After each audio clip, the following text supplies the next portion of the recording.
Good afternoon, good morning, wherever you are in the world. I have a fantastic guest for the audience today, Julia Belmont, and he's a startup founder and CEO.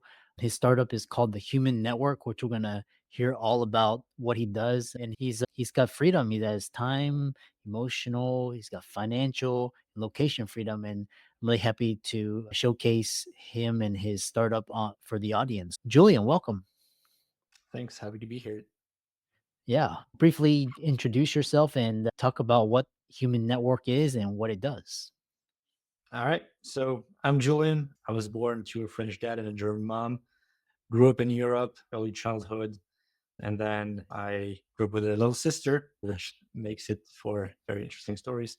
Moved out of the house in my second year of college, moved to New York, studied at St. John's University, then moved to Tokyo, where I had the pleasure to live the 2011 big earthquake and all that Fukushima stuff. That was kind of a very good experience, so to speak. Before that, in my first year of college, which I failed, I created my first startup at 19, which was a great learning experience, but maybe we'll cover that a bit later.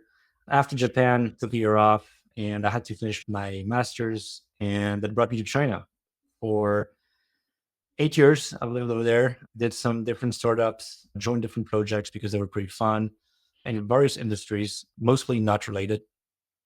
Moved back to the States, COVID hit, and that's where I lost pretty much everything. It wasn't the first time I lost everything, so that was kind of like I was accustomed to it, but this was a pretty bigger hit. Moved back to Europe, where I'm now, and had to kind of start from scratch. Took on woodworking for a year to kind of breathe and let me think about what I should be doing.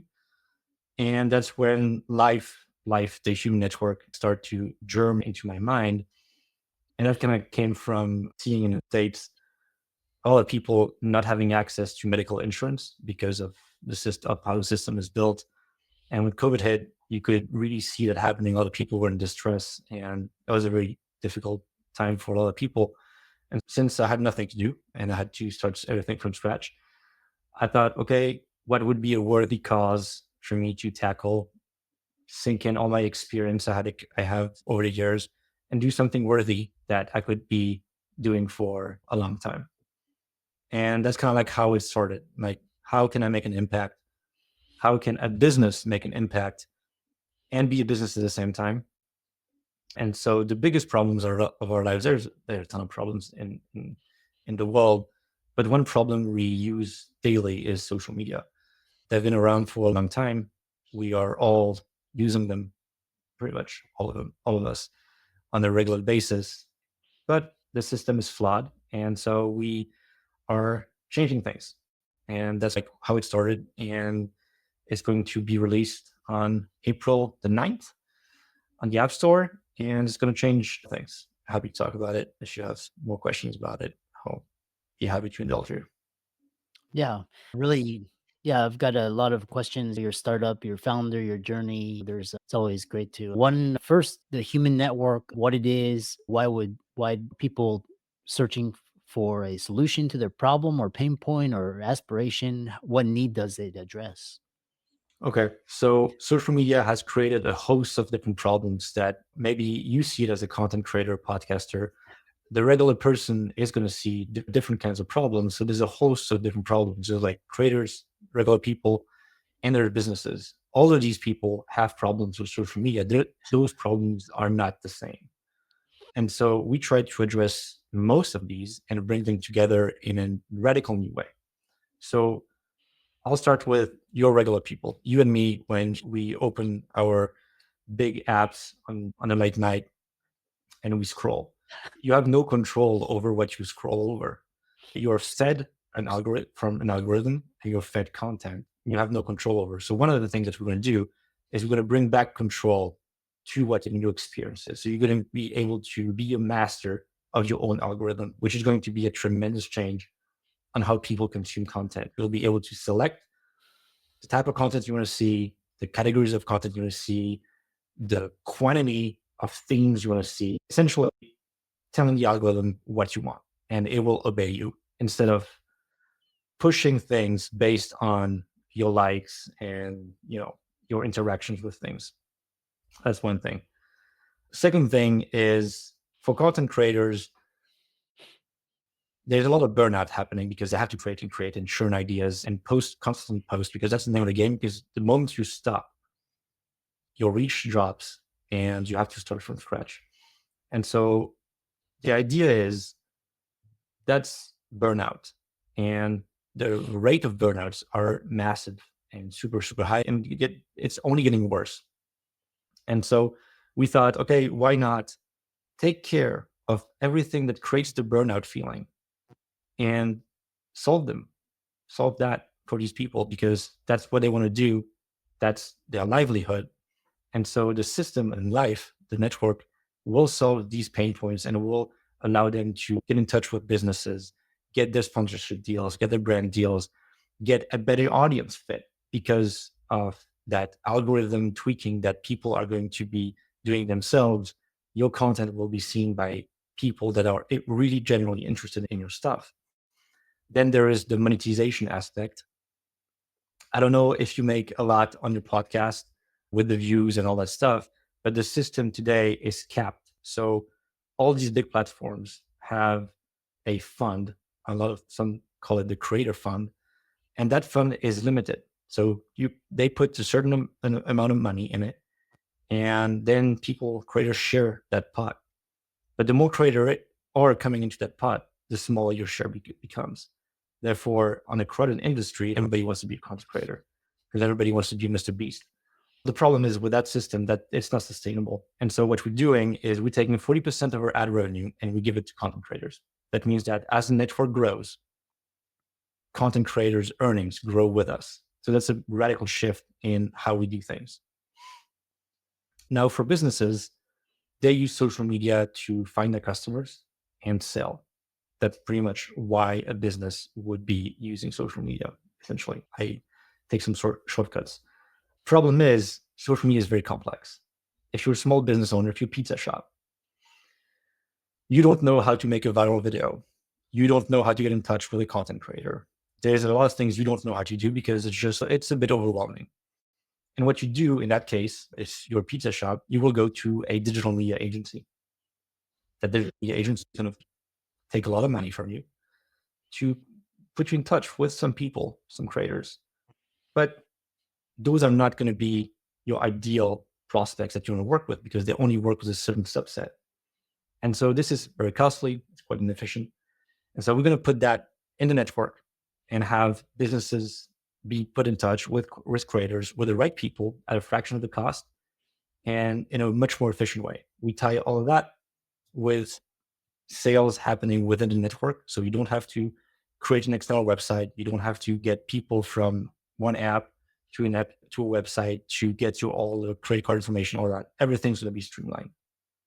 And that's kind of like how the big pain points that we solve. Now, there's one thing on top that we wanted to do, and that's not a problem. It's more of a philosophy.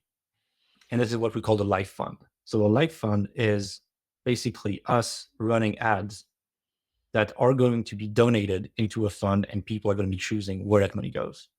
So every month, we'll have a couple of charities and good causes, and people will be able to vote on where the money generated on the network by companies are going to be going.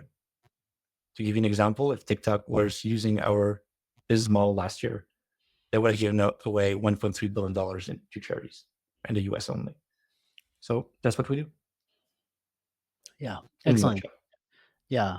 And the other question, what it's an interesting, and always love hearing like new ideas. And it sounds like it sounds like your whole career revolves around startups, and it's a lot of, some of the audience, they're just accustomed to this like 9 to 5, go to school, get a job, etc. But so talk about just the startup and life, and what compels you about the startup world as opposed to pursuing a traditional path. So I guess I'll share my point of view on that, right? But this is different for everybody. I just want to say that first. For me, my late godfather was an entrepreneur, and my dad was a corporate guy. They went in the same field of business, which was wholesale business. They went to school together, and one went the other way, one went the other. And so I grew up seeing both. And I saw one doing crazy hours, my dad, out of the house at 6, back at 11, pretty much every day. Yeah. And then I saw my godfather doing the same kind of hours, if not more.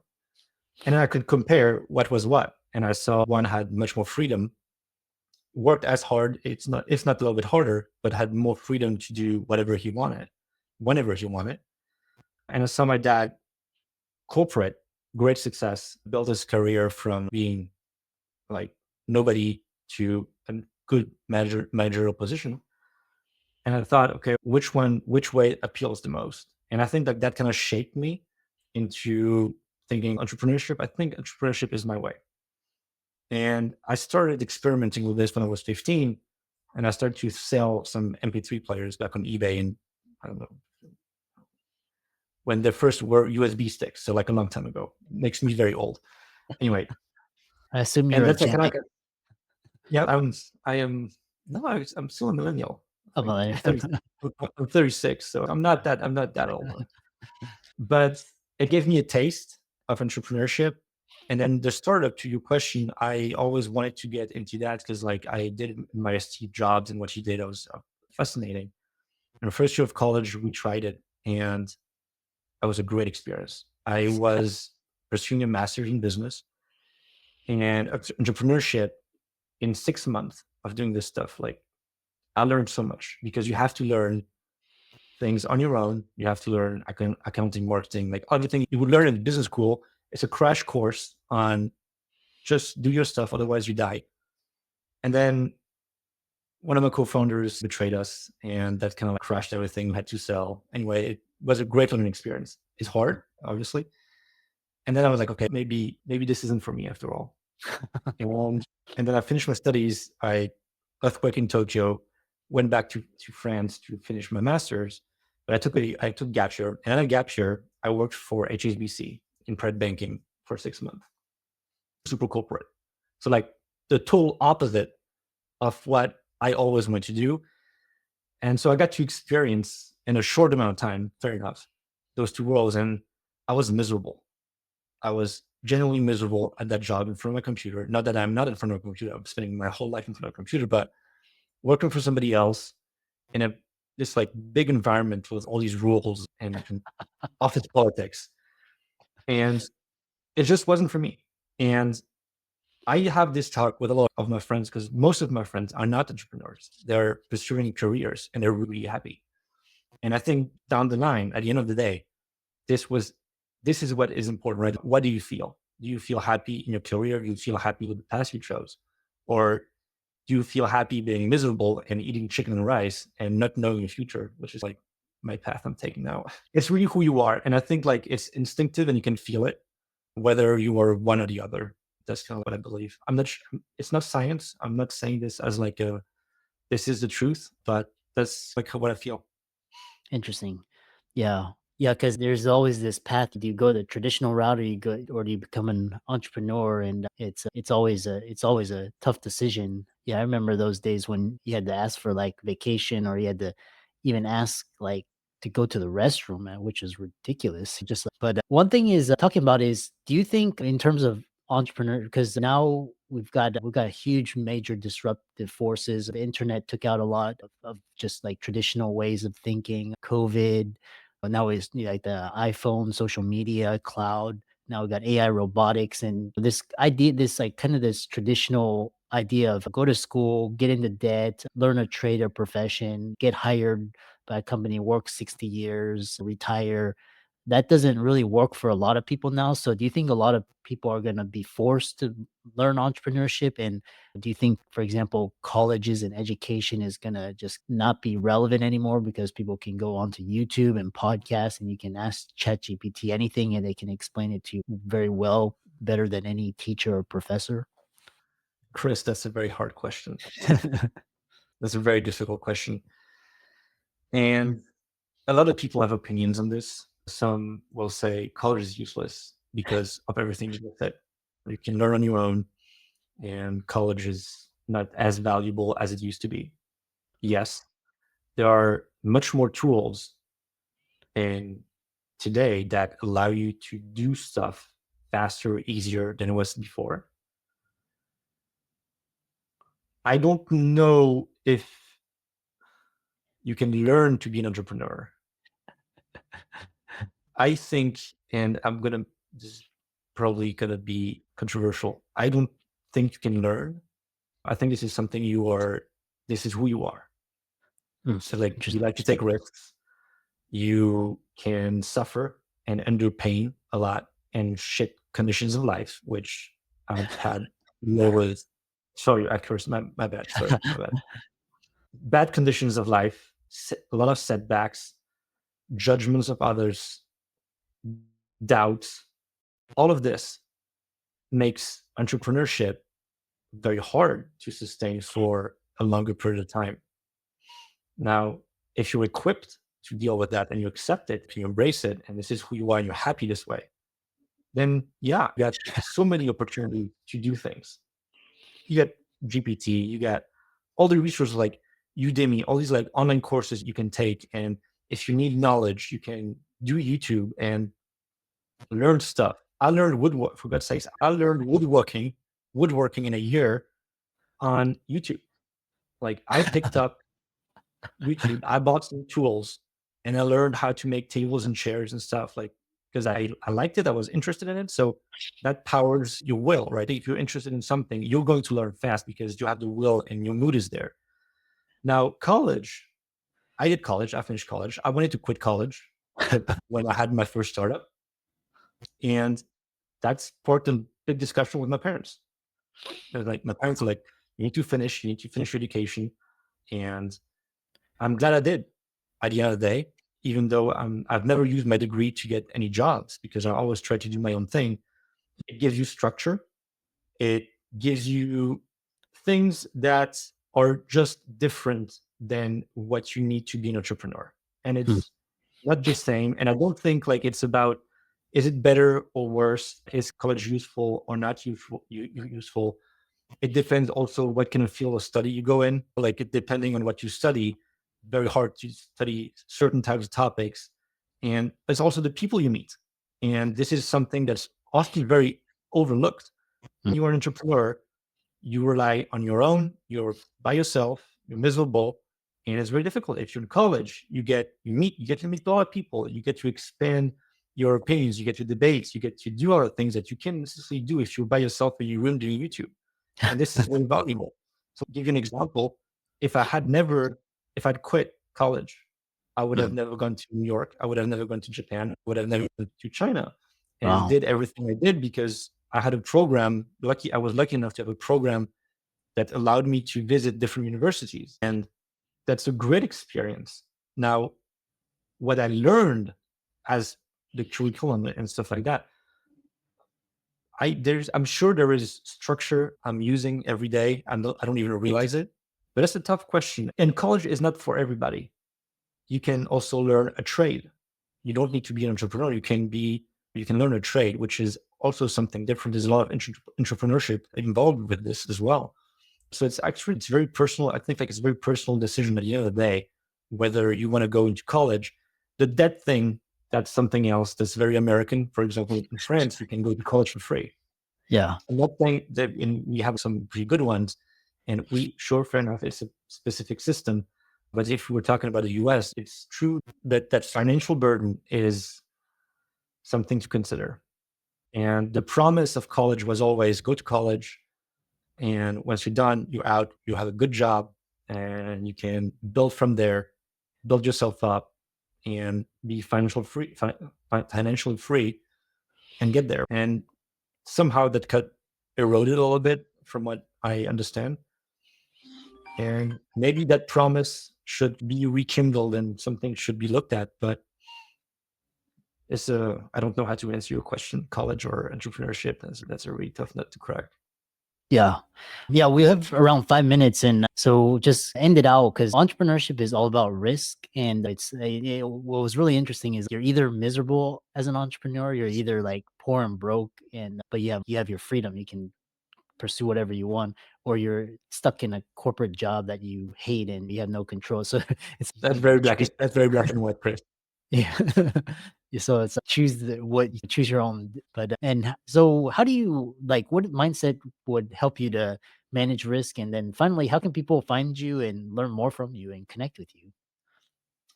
So risk again, I think like risk at the end of the day is what you're willing to sacrifice. I have a lot of friends that are not willing to sacrifice certain aspect of their lives, and that's totally fine. It's their choice, and I'm not judging it. That's the way they want. I was willing to sacrifice a bunch of stuff. That's just who one is. It's a trade-off. I don't have a family right now, so I can afford to do that. If I had two kids, would I be doing the same choices? Maybe not. So your life also has an impact on that choice. And that is something to consider. It's easier to start when you're young and you don't have that big responsibilities as family, kids, wife. So that's yeah. In a way, I'm fortunate to be able to do the sacrifices because I wouldn't want to be in a place where I'm at and eat glass and smile if I had two kids Yeah. because I would want my kids to have the best. And so I would probably bite the bullet and go take a job and take care of my family. But circumstances are that, and if you go down the path of entrepreneurship, I think I won't say anything groundbreaking here, but everybody suffers. You can have success, but you will definitely have failures. And I think it's part of the deal. And I'm saying that, and at the same time, you can have failures in your corporate job as well.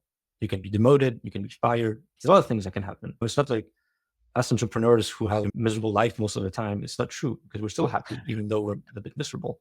But I think most of us are happy to do what we do. Yeah. So that's kind of like my 2 cents on it. Again, like just my experience. And to connect with me, all my social media handles are Julien Belmont one, wherever you look. So it makes it pretty easy. Excellent. Thanks so much for coming on and a really interesting discussion. And I know best of luck with the human network in your app and your startup, and keep up the great work. Thank you, Chris.